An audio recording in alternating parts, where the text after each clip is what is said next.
What is up, guys? It's your boy Rick Kakis, and today we have the guide for the Lightblade Grandmaster Nightfall, generally considered to be one of, if not the, hardest Grandmasters in the game. But we've got 3 different builds, one for each class, and a bunch of strike-specific tips to help you guys beat this Nightfall as fast and easily as possible. And so, let's get started here with the builds. Now, I am a Titan, and I'm going to be honest with you guys, aside from Glassway, every single Grandmaster this season is Arc Burn. And I think the Titan build I'm going to show you is the best overall Grandmaster build this season. Like, seriously. So, you're going to be seeing it a lot.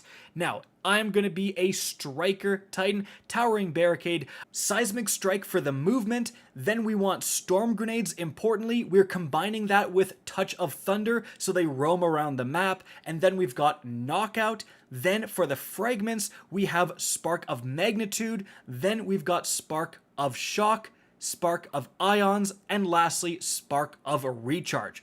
For the weapons, we have Barrier and Unstoppable champs, so we're using the Arbalest, the boring choice, but often the right choice, an incredible anti-barrier weapon. Then we're using the Insidious Pulse Rifle. It's arc, so it gets that 25% boost to damage, and Dragonfly plus 1 for all is a super deadly combo. Soul Drinker for a little bit of healing as well. Fantastic weapon.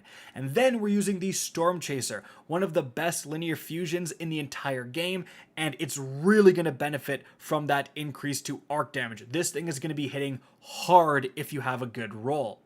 Then after that, we are using the Armamentarium just for another grenade. This is always going to be fantastic. You don't have to jump through any hoops to get the benefits. However, if you want to use the Heart of Inmost Light chest piece, that would also be phenomenal for faster grenade recharge. Then in terms of the mods, obviously Elemental Ordnance, Wells for grenade kills. Then we're actually importantly using a Bountiful Wells for more well production, and also you definitely want an Ashes to Assets for more super energy, because why not? Then another Elemental Ordnance, so we're actually getting 3 wells for these grenade kill activations. Seeking wells, really good in Grandmasters, means you don't have to leave cover to get these well synergies going. And then lastly, you really want lightning strikes twice for more grenade regen as well. Bad Amplitude is also a great choice here. But then moving on, we have a classic Invisibility Hunter with Mobius Quiver. We've got Vortex Grenade, Trapper's Ambush combined with Vanishing Step to maximize Invis. We've got Echo of Persistence, Echo of Obscurity, and then lastly, Echo of Leeching. So in terms of the weaponry here, again, we're using an Arbalest, phenomenal weapon. After that, actually, we have the Tarnished Metal. So yes, this is doubling up on those barrier champs, but there's only like 2 unstops in this entire strike, so definitely prioritizing anti-barrier is the play, and this is one of the best scout rifles in the game, and its arc. Then we've actually got a Sail Spy Pitch Glass, also craftable from this season. If you don't have a Storm Chaser, this is a fantastic second choice, and some great rolls available here as well. Moving on from there, the exotic, of course, the Aeon Swift to generate heavy ammo for your teammates. Fantastic, especially when combined with an Invisible Hunter. Now we do have Reaping Wellmaker as our main well production. Then we've got Powerful Friends for mobility and Radiant Light for extra strength. Then Well of Utility for more class ability energy from those wells, and Font of Wisdom to round things off. Moving on from there, for our Warlock, it actually is going to be a Well of Radiance Warlock. Now, I didn't think this would be that good because in the boss fight you really have to be mobile, but it turns out, you know, when the boss kind of shelters down in the middle of the map where you really need to revive someone or just get some extra damage to take down some champions, yeah, Well is always going to be a great choice. Then we've got, importantly, Empowering Rift, Incinerator Snap, Fusion Grenades. We are going to be using Icarus Dash plus Touch of Flame for our aspects, and our fragments are Ember of Solace, Ember of Wonder, Ember of Eruption, and Ember of Searing. And this is because we are using that Starfire Protocol exotic chest piece where you get an additional fusion grenade, and empowered weapon damage gives you significant grenade recharge. And obviously we're then going to be using the Elemental Ordnance mod to produce a bunch of wells. We've got double Ashes to assets because we want that well as much as possible. That's the mainstay of the build. Then we do have Elemental Charge here to get charged with light, and then we're using Well of Life to stay alive a little bit more, and lastly High Energy Fire here. Now, in terms of the weapons, they're exactly the same as what I was using. So let's move on from there and talk about the strike specific tips. Now, when you start, you're going to have this big open area. Just be careful not to push too far forward because there's some champs like in the front under a bridge, and those can easily shoot you from behind if you're not careful. But as you make your way through here, you come to this room, the room of death, frankly, because there's going to be some champs in here and also a couple of Lucian Hive spawn, the Titans, so they are absolutely devastating. If they throw their shield at you, it can one-shot you, and in addition to that, they throw suppressor grenades. They're just devastating. So really, the hallway behind you is your salvation. This room is easy as long as you kind of come forward, focus fire a guy down, throw your Titan grenades. Like, this grenade build is just unreal because, as you can see from the background gameplay, I throw my grenades, they do a ton of damage, they kill enemies, they keep them weak, and then I just run away into safety, and my grenades are still doing damage. Heck, I can throw my grenades blind and they will seek after enemies. So stuff like that allowing you to do a little bit damage, and then whenever you feel pressure, hightail it back through that hallway to safety, because the enemies are not going to come all the way down, and if they do kind of funnel all the way down, they're easy to kill and they're likely going to be alone. So definitely just have that hallway nearby and ready to escape to at a moment's notice. Now, if you are having a lot of problems with the Lucian Hive, you can switch to a Void subclass and put on suppressor grenades, which will knock these guys out of their super. Not very good for arc burn, but again, they can deal with these specific enemies. But continuing from there, you're going to make your way onto this kind of boat, and then you're going to have to deal with a Lucian Hive, one to the left, one to the right. Definitely, again, if you're having problems, all three players go to one, kill the one, then all three players go to the other side. Don't split up unless you're confident enough to do so. But then importantly, when you get back on that boat, it's going to go forward in this large trench here.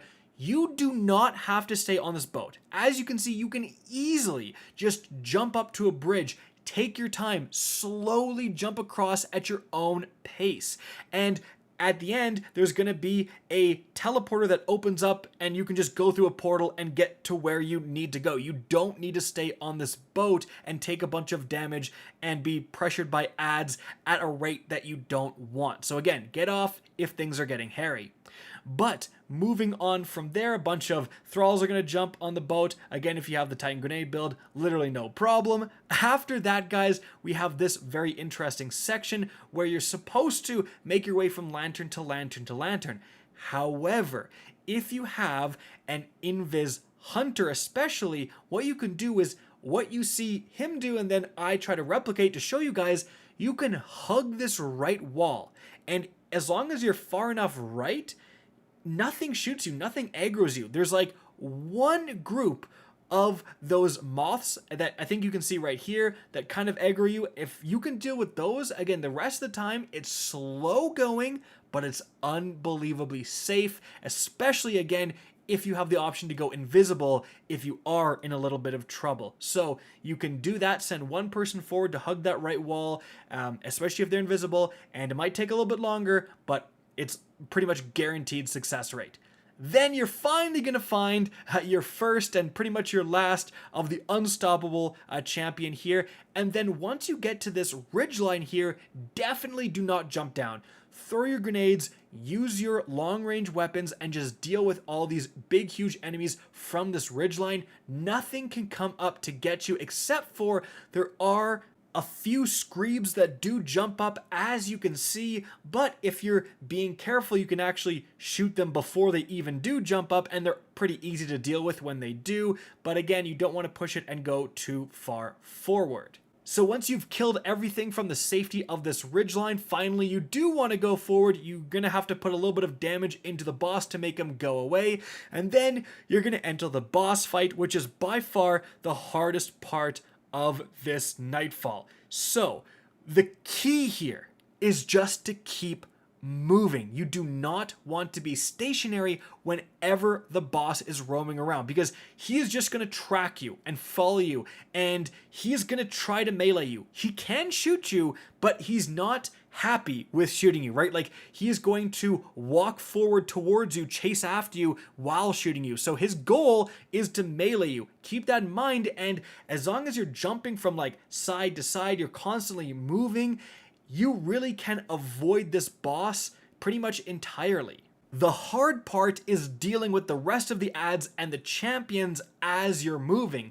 And again, that's where this incredible Titan build comes into its own. You can throw grenades, they're doing it for you while you're keeping moving, staying out of trouble, staying out of danger. Now, a really important tip: because the boss is so eager to chase you, you can exploit this and kite him around. So one person stays a little bit close and just has the boss chasing him around, and this is going to let you get a res of a teammate who may have went down. Don't rush to get it, kite the boss to the opposite side of the map and then go and get the res. Or have one person kiting the boss around and the other two are maybe dealing with a champion on the other side of the map in no danger from the boss, right?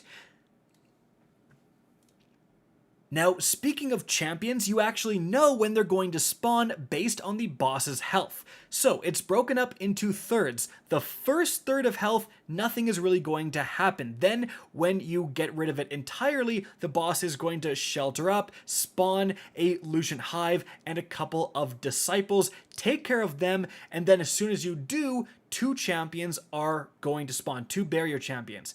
Then, when you're dealt with those, you can start damaging the boss again, and once that second third gets down to exactly half, 2 more barrier champions are gonna spawn. So you're gonna have to deal with those, get back to damaging the boss, and then once that second third is completely done, another Lucian Hive is gonna spawn, deal with those, and then you're gonna have no more champions until that last third of the boss's health is down to that halfway point, and then 2 more champions are going to spawn, or roughly halfway point.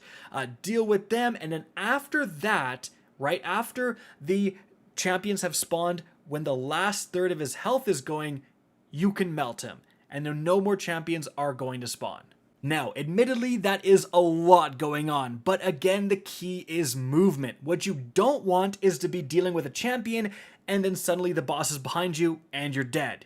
So you want to kite the boss potentially away from the champion so your team can collapse on them and kill them before the boss is up in your grill. Or maybe the boss and the champions are on one side. You all move to the opposite side, and before the boss can saunter his way over to you, you've dealt with the champions at long range with your arbalist and other linear fusion rifles. So paying attention to where that boss is, luring him away from where you want to be, doing damage, killing guys, stuff like that, is the key to this encounter.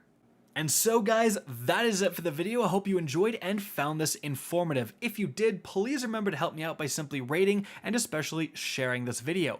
If you guys want to see more Destiny 2 content similar to this, don't be afraid to slap that subscribe button. If you want to get in touch with me and keep up to date with the latest channel activity, the best way is to follow me on Twitter at RickCacus, that is linked in the description down below. Again, I hope you enjoyed the video, and as always, have a good day.